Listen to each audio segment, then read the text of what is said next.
All right, Steelers Nation, let's get right into it. Before we dive into today's big story, I need you to do me a quick favor. Hit that like button right now. This team is working harder than ever to improve, to get sharper, and to give us the results we've all been waiting for. Every single week, they're grinding to get better, and your support here on the channel helps us keep delivering the very best coverage of your Pittsburgh Steelers. So go ahead, smash that like, and let's jump into it. Sunday was a tough one, Steelers Nation. Not only did the black and gold drop their Week 2 matchup to the Seattle Seahawks by a score of 31-17, but the defense took a massive hit with the loss of star outside linebacker Alex Highsmith. Highsmith left the game with what was later confirmed to be a high ankle sprain. And let me tell you, those injuries are no joke. They're painful, they linger, and they take time to heal. Reports are saying he's expected to miss multiple weeks, potentially 4 to 6 if things don't progress quickly.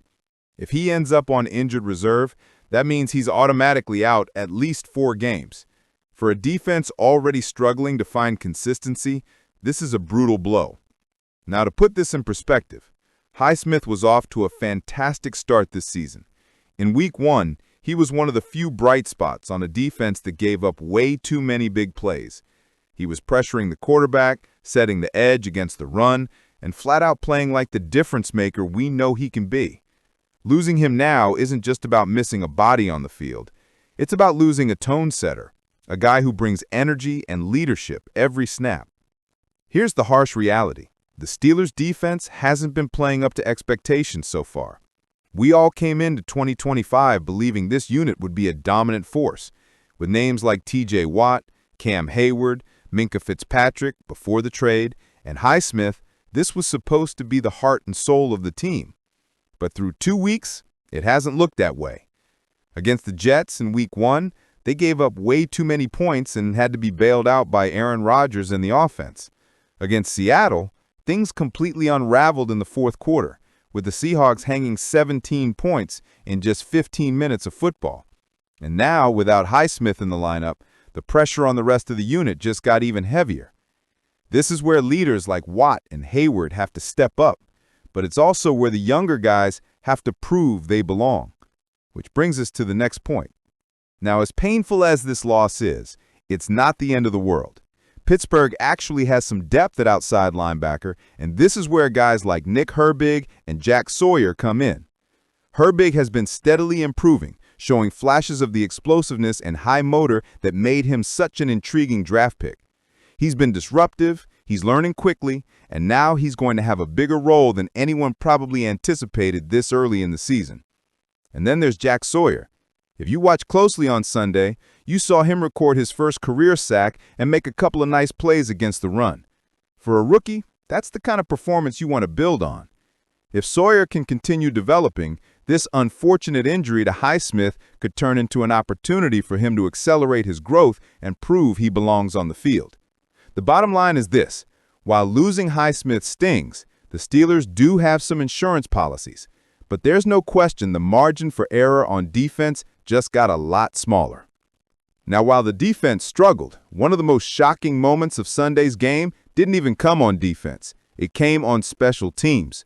Rookie running back Caleb Johnson had a moment to forget when he misplayed a kickoff that ended up costing the Steelers dearly. Here's what happened. Johnson let the ball roll past him into the end zone, seemingly forgetting one of the most basic rules of the NFL kickoff.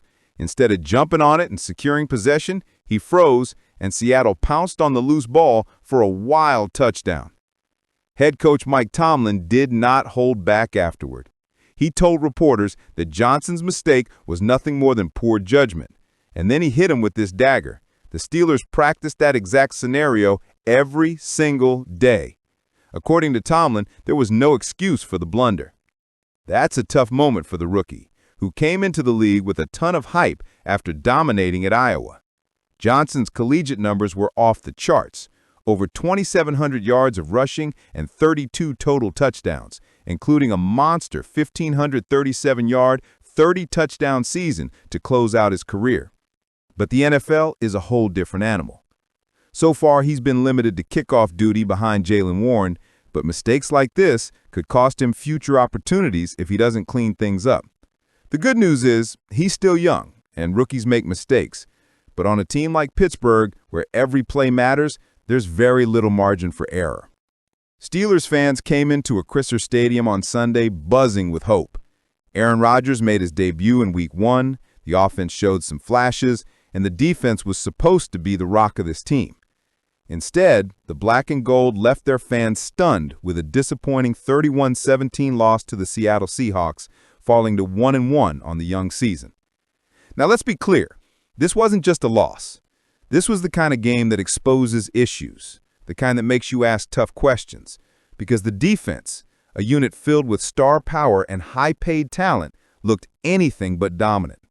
Sam Darnold, a quarterback many had written off as a journeyman, threw for 250 yards and made it look easy. Seattle piled up nearly 400 total yards, mixing the run and pass with balance, and the Steelers looked a step slow all afternoon. We all know the Steelers standard: defense first, hit hard, fly to the ball, and make life miserable for opposing quarterbacks. But against Seattle, that identity was nowhere to be found. And this is where things get serious. After the game, Steelers captain and superstar pass rusher T.J. Watt stepped up to the podium and did something leaders are supposed to do. He called out his defense. Here's what Watt said. "I don't know, man. We're going to have to look at it and break it down. Clearly, it's the same issues from last week. And in the NFL, you don't have time to go back after each and every game. You need to make the adjustments before they happen. And if they happen in the game before, they continue to snowball like they did today and like they did last week." That right there is accountability. That's not finger-pointing. That's not excuses. That's Watt laying it out plainly. This defense isn't making adjustments quickly enough, and in the NFL, you don't get time to waste. He doubled down with another powerful line. "We are way too talented, and we have way too good of schemes to allow this to keep happening week after week." Steelers Nation, that's your captain. That's your leader. And honestly, hearing those words is a double-edged sword. On one hand, it's great to see Watt taking ownership and demanding more from his unit. On the other, it's concerning that we're even having this conversation 2 weeks into the season. Here's the thing. Defense is the standard in Pittsburgh. Always has been, always will be. This team's legacy was built on the backs of legends like Mean Joe Green, Jack Lambert, Mel Blount, James Harrison, Troy Polamalu. The list goes on. When you wear the black and gold, you're expected to play defense at an elite level. And right now, this group isn't doing that. Against the Jets in Week 1, they bent far too often. Rodgers bailed them out with some magic late. Against Seattle in Week 2, they broke.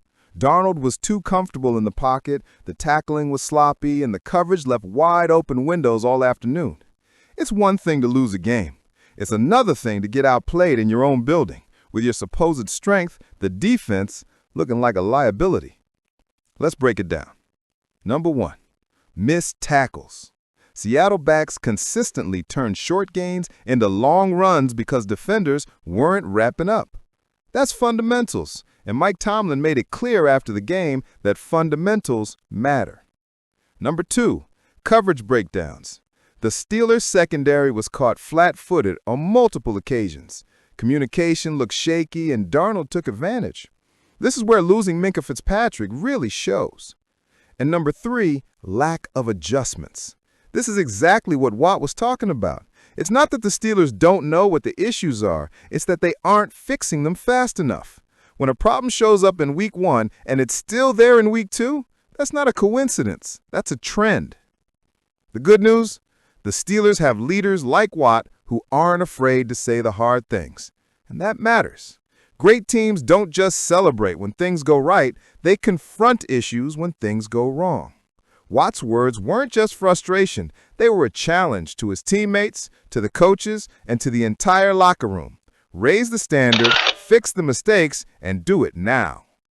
Steelers fans should take some comfort in that, because when your best player is also your loudest voice for accountability, that's how change starts. Now, here's the reality check. The Steelers don't have time to sulk. They travel to New England in Week 3 to face the Patriots, and this is a dangerous spot. If the defense shows up flat again, we could be staring at a 1-2 record with questions swirling about whether this unit is truly elite or just overrated. The AFC is loaded. You can't afford to give away games. And Pittsburgh has built this roster with one clear plan in mind: win with defense and let Aaron Rodgers do his thing on offense. If the defense doesn't hold up its end of the bargain, those Super Bowl dreams start to feel like just that, dreams. So, here we are, Steelers Nation. 2 weeks into the season, Pittsburgh sitting at 1-1. We've seen flashes of brilliance from Aaron Rodgers in the offense, but we've also seen inconsistency and breakdowns on defense and special teams. Losing Alex Highsmith for several weeks only adds to the adversity this team is facing. But if there's one thing we know about the Pittsburgh Steelers, it's that they don't back down from adversity. This franchise has always been built on resilience, toughness, and the next man up mentality. That's what needs to happen now. Herbig, Sawyer, Johnson, these young guys need to step up, while veterans like Rodgers, Watt, and Hayward need to steady the ship. Next up, the Steelers host the New England Patriots in Week 3. Bill Belichick may be gone, but New England is still a team that knows how to capitalize on mistakes. If the Steelers want to avoid falling below 500, they'll need to tighten things up across the board. So, here we are, Steelers Nation. The question for you is, how worried are you about losing Alex Highsmith for the next several weeks? Do you think Herbig and Sawyer can hold things down until he returns? And what do you make of Caleb Johnson's mistake? Just a rookie blunder or a sign he's not ready for the spotlight? Drop your thoughts in the comments because I want to hear from you. And don't forget, smash that like button if you haven't already and hit subscribe so you never miss any updates on your Steelers. This season is going to have twists, turns, highs, and lows, and we'll be here breaking it all down with you every step of the way. Here we go, Steelers Nation.